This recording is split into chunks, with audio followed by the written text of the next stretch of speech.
Ce lundi 5 juin à 21h10, France 3 diffuse Le Mur de l'Atlantique, le dernier film auquel Bourvil, malade à ce moment-là, a participé. Retour sur les douloureux derniers mois de sa vie. Le célèbre film franco-italien Le Mur de l'Atlantique, réalisé par Marcel Camus, sera diffusé ce lundi 5 juin à 21h10 sur France 3. Il s'agit du tout dernier long-métrage dans lequel est apparu l'immense Bourvil, décédé en septembre 1970, soit un mois avant la sortie du film au cinéma. L'année précédente, on lui avait diagnostiqué un cancer de la moelle osseuse. Il s'était fait ausculter pour de vives douleurs qu'il pensait être des séquelles de l'accident survenu sur le tournage des Cracks d'Alex Joffé durant l'été 1967. L'acolyte de Louis de Funès avait lourdement chuté à vélo. Mais il a dans un premier temps tué sa maladie, de peur que les assureurs ne soutiennent plus ses films. Il a donc enchaîné les tournages malgré la douleur et l'épuisement, jouant notamment un personnage au crâne rasé dans Les Talons du regretté Jean-Pierre Mocky en 1969, afin de dissimuler un des célèbres effets secondaires de la chimiothérapie, la perte des cheveux. Peu après sa mort, Paris Match avait publié une longue enquête sur les terribles derniers mois de sa vie, face à la maladie. On apprend notamment que le 5 août 1970, Bourvil a montré un important signe de faiblesse en disant à sa femme « Je me couche pour ne plus me relever ». Ce jour-là, le réalisateur Jean-Pierre Melville avait besoin de lui pour doubler une phrase du Cercle Rouge. Film qui est sorti également en octobre 1970. À 17h, il est assis dans l'auditorium. Melville le reconnaît à peine.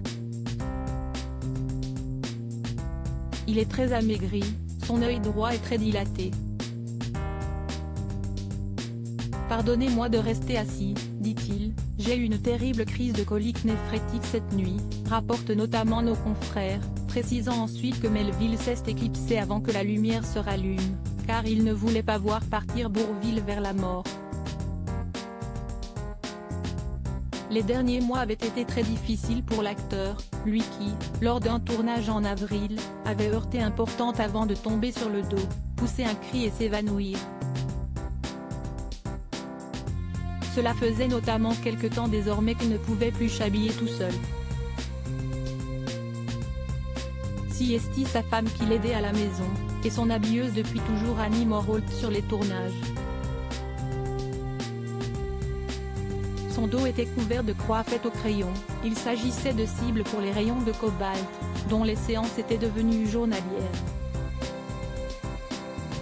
Bourvil a perdu finalement son combat contre la maladie en septembre 1970, après plusieurs mois de lutte intense et de souffrance.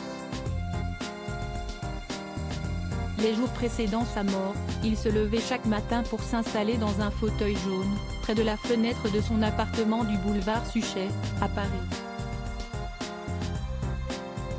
Il entre en agonie le 22 septembre, ses fils, qui lui ressemblent tant, sont au pied de son lit. Vers minuit, il dit « Et pourtant, je ne voulais pas mourir ». À 1h du matin, André Bourvil est mort. Même lorsqu'on se sait très malade, il faut travailler jusqu'au bout et s'en aller. Une triste fin pour le célèbre acteur, qui a rendu son dernier souffle auprès des gens qu'il aimait, lui qui restera également gravé à jamais dans la mémoire des Français grâce à ses rôles cultes, dont bien sûr celui d'Augustin Bouvet dans La Grande Vadrouille en 1966.